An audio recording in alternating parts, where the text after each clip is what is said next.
What's up guys, Dan from Average Joe's Aquarium here, joining you yet again for another awesome fishy Friday. As you guys can see, the water box is completely set up. The fish are in it. We're dealing with a little bit of a browning going on. It's diatom algae, just like normal new tank things. I was hoping that it wasn't going to hit me as hard this time as it did last time, and it doesn't look like it did. A little bit of browning, not as bad as what you would typically get from a new aquarium, and it's diatom algae. What diatom algae is pretty much just like a microorganism that feeds off a silicate or phosphate or both. Honestly, this is all RO water. I know what the problem is. What I did is when I transferred from my canister filter to this brand new Sump, I pretty much stopped using all chemical filtration. I had a hang on back filter with phosphate remover and Chemi-Pure Blue, and I removed it all without even really thinking about it. Just like, this tank should be over it, that should be fine. Wrong. It still needs some chemical filtration, or I need to stop feeding so much. This is probably a symptom of both. But I have found a solution for the problem. What I also want to do today, guys, is I want to show you how I'm going to clean up my sump area. When I set up this tank, it was very quick. I had livestock to transfer into it, so I couldn't set it up perfectly off the rip. I would have really liked to, take my time and set it up and be very, very particular and everything with it, but I just didn't really have the time. So, two things in today's video. I want to show you a BRS dual chamber reactor that I bought to handle the brown algae, and I want to show you guys how I'm going to clean up my sump area. Number one is I'm going to show you the BRS dual chamber reactor. Okay guys, so this is the vast majority of what you get with a BRS dual chamber reactor. This is the premium or plus edition, I don't know which one, but it's the one that actually comes with its own pump. This is another Siche Silent. This one's the 1.5, and I kind of wanted to show you how to set this up because there really wasn't a whole lot of instructions by BRS that were very good. I tend to be a very visual learner, and just reading instructions, I was just sitting there strumming guitar last night, like, these instructions don't make any sense to me at all. I need pictures, so I want to show you how to set this up. Well, if you are familiar with BRS, sorry, I'm doing this all with one hand. If you are familiar with BRS and their reactor or RO units, you're going to be very familiar with this. It's extraordinarily similar. One thing to note is that the flow goes in on the left, out on the right. So what you're going to do is you're going to fill up these two chambers with whatever you want. I'm probably going to shove a bunch of Chemi-Pure Blue and this one, which does nitrate and phosphate removing. And then I'm probably going to do some other Fluval brand GFO and this one, or vice versa. I know it says GFO or carbon, but I don't think it really matters. I think this is kind of like a choose your own adventure style, and you can pretty much put whatever you want in this. I'll show you how this works. So this top is not screw off. This is like a pop off top. This kind of seems like a design flaw to me, but what I ended up having to do is take my pocket knife and find the seam here and just lightly find the seam and then press down, and you saw it open, and then just kind of pry a little bit and it pops up. So the way that you set this up after you get the top off is that you remove this inner screen, and this is also kind of a pain to get out. It's very fine, like I can barely feel the ridges, but I think that's just to keep a lot of the particle out. You might be good to get a pair of pliers. I just used my pocket knife again and just kind of pried it out. And the way that you're supposed to set this up is you're supposed to basically sandwich your media. So you take one and you push it straight on down in, you put your media between there, and then when you're done, you cap it off with the next. And of course this will change depending on how much you put in there. And then you put the screen back on it, which it's not going on right because I'm doing this one-handed. So you put the screen part back on it, and then you put this top back on it. I'm going to try not to put this on too tight so I don't have to pry it off again.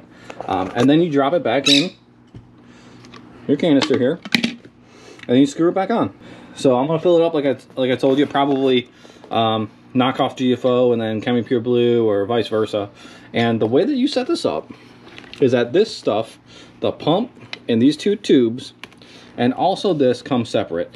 You take this little part here and you put it into this Murloc connector here, and this thing's got a little ball valve. Excuse me, my phone's going off. These two come as two separate pieces, and you shove this little part in, okay? And these connections are actually very tight, so you only really want to do this once. The way I have this set up is I have this connector set up so that this is closed and then pointing towards the reactor is open. So off, on pretty much. I like to make it as easy as possible to me, like you know, nothing's getting through, and then pointing towards the pump. I don't know. Sometimes simple people need to set themselves up for success. I don't know. You take this part and you put it into your in. It's very easy to push in, but very hard to pull out. Like it's very hard. Giggity. From here, what you do is you take one of these tubes, and you can cut these as you see fit. You put it into this pump, and this is the same Murloc style connector, so I'm not going to push it down super hard, but you put one in here and the other end in here, and that is a complete intake. And then the other side is the same thing. You just put it right in here and then back into your sump. So this is actually all meant to sit directly into your sump. So if you don't have too high of a sump, I would highly recommend it.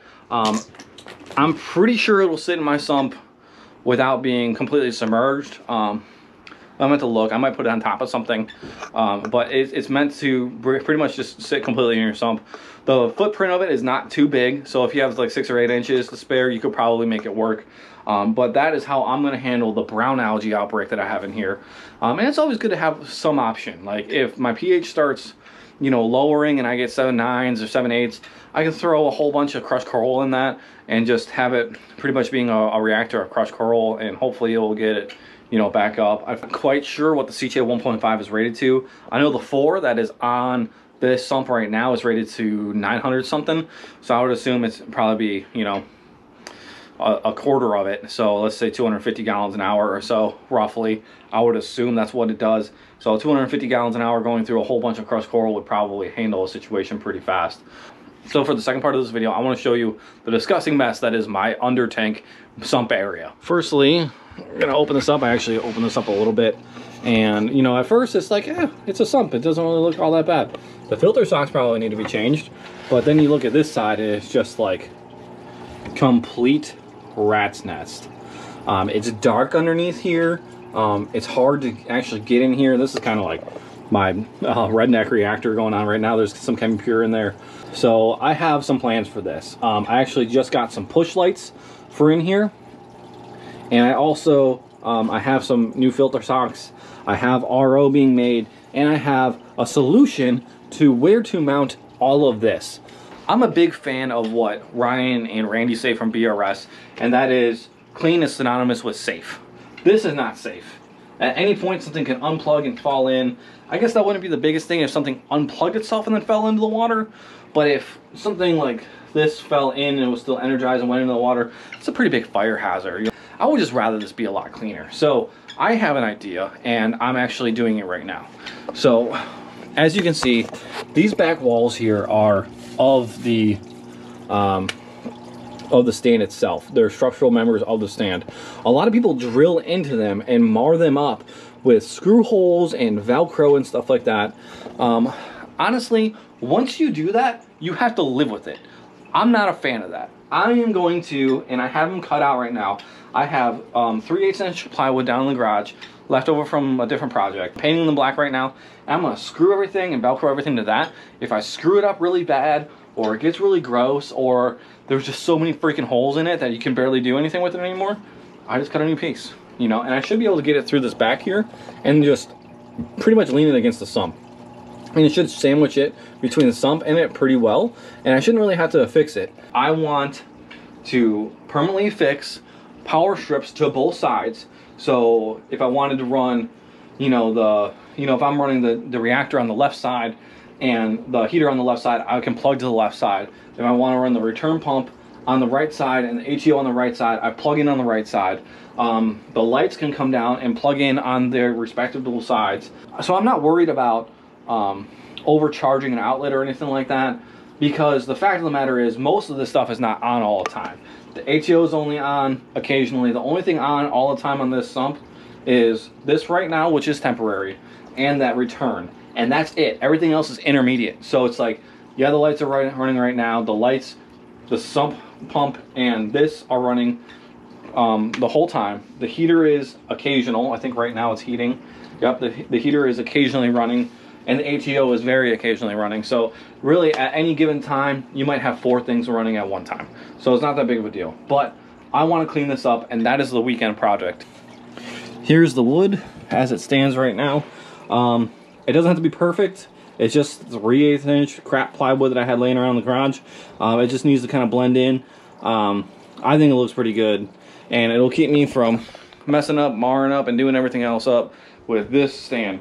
I don't really care if these get marred up, because honestly I can throw them away. It's not a big deal. I can't replace the stand readily, quickly, or cheaply, so I want to try to keep it as nice as possible. And Finley wants to say hi. Hello, Finn. That's what we have going on today. That's going to be the plan. And I have a couple other things from Target that I'm hoping to make this project a little bit nicer. We need to place filter socks, and I got a mess up here. That is for the reactor. I got these right here. So these are battery operated puck lights to try to brighten up this cabinet a little bit, considering it looks like a black hole. So that'll just make my life easier. I'm just going to 3M dual lock them to either side, and then I got a very nice power strip. If you guys don't know what 3M dual lock is, this is what I'm going to be mainly using for this project. It is literally just like a plastic version of Velcro that's actually very strong. So if I can show you, I always have some of this laying around. I use it on motorcycle stuff, and it keeps things mounted to things in 70, 80, sometimes over 100 mile an hour speeds pretty well. But it's pretty much just two sides here. It's pretty much just two sides here. Push down, and it locks down very tightly. I used this on some electronics, and it was actually easier to pry off the back of the electronics with this on than to actually separate this. So it's kind of like one of those things that's like temporarily permanent. So that's what we're going to use. All right, guys, so it's the next day. We have finished reorganizing the sump, and we've added the dual chamber reactor from BRS.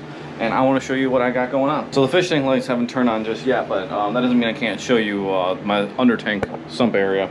So this is what we have going on at the moment. It's still not perfect. I would still like to change some things. I would still like to do better wire management, but it's a lot better than what we had. This is magnitudes, orders of magnitudes better. There are some sticking points here that I'd like to change, but as of right now, I'll just go over what I have. My initial plan was to take these two pieces of plywood that I have going on here, here and here, and what I wanted to do is I wanted to put them on both the back panels, but I couldn't get it to fit. I slid it in that way, and then I wanted to just kind of like slide this in and then like put it over here, but it just wouldn't fit. There's too much stuff in the way, and I think I would have had to probably drop most of the plumbing out of the tank to get it over that side. So we ended up just kind of compromising and putting the other panel over here. I had to cut it down a little bit. The first setup just had a jumble of wires right here, and honestly we still kind of do. A lot of these wires over here are literally just for this ATO, so I might have to look up an ATO that has less of wire mess, because there's literally like 3-4 wires for one pump in this thing, and it's just kind of crazy and overkill. We added the dual chamber reactor. What I have is the Fluval brand GFO, and I'll show you what it is right here. Phos Bond. I added an entire container in there. It's phosphate and silicate. It looks like it's kind of like the Chem brand of GFO, so we'll see how that works out.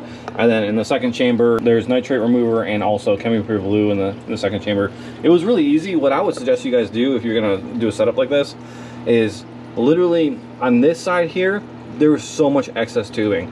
I ended up cutting a lot of it down. The pump is on the bottom of the tank, or on the bottom of the sump, and there's literally maybe that much of this white tubing going from the pump to the gate valve thing, and then a little bit like this much more into this actual reactor.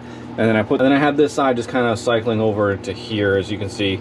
I still haven't figured out what the gallons per hour is on that pump, but it seems pretty good. And one thing that I could see being very doable is, like, if you had a major problem that you were addressing with this, you can take this big ass tube that you have here and literally just kind of recycle the water that comes out of this after it's already been taken care of, and put it back towards the pump, and just see how many times you can get it to go through this reactor before it hits the normal sump water.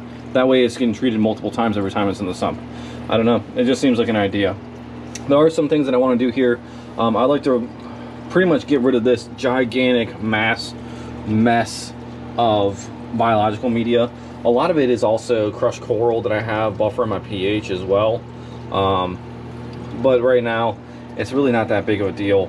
I would like to bag up all this loose stuff that I have and get rid of all this rock eventually, but honestly it's kind of part of my biological filtration right now. I removed a lot just to get this chamber reactor in here, this dual chamber reactor in here. The goal eventually is to put a skimmer in here, and I'm hoping that this room here will be enough for a skimmer, but I need to get rid of all of this biomedia by the time I do that, and I don't know how exactly I'm going to do it besides for trying to bag it all up and make it a little bit you know, make it a little bit more organized.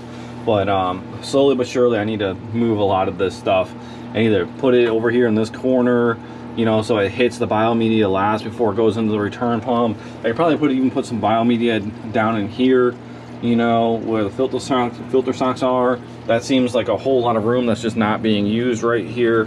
But other than that, I'm pretty happy with how it turned out. I like to do more cable management, more wire management, but now I have power strips on both sides. I have an abundance of plugs. I have 6 plugs that are just not being used at the moment, which is, it's always good to have more plugs than less plugs. And then I added these little touch lights. These are just run off of AAA batteries, and they screw in. Not very sensitive touch lights apparently, but at least I have light from underneath here, and it's not so much of you know, a dark black hole as it was. The dual chamber reactor was actually very simple to set up once I just completely disregarded all of the instructions. Literally what you need to do is you need to put the pump, a little bit of tubing, the gate valve, a little bit of tubing straight into this thing, and it'll run just fine. But other than that, we got some fresh filter socks in here. Filled up the ATO yesterday. It's already down probably about a gallon. A lot of evaporation in this tank, lots of evaporation, but it's the winter time. It's kind of the dry season, so you're kind of to be expected. But other than that, I'm pretty happy with how it turned out.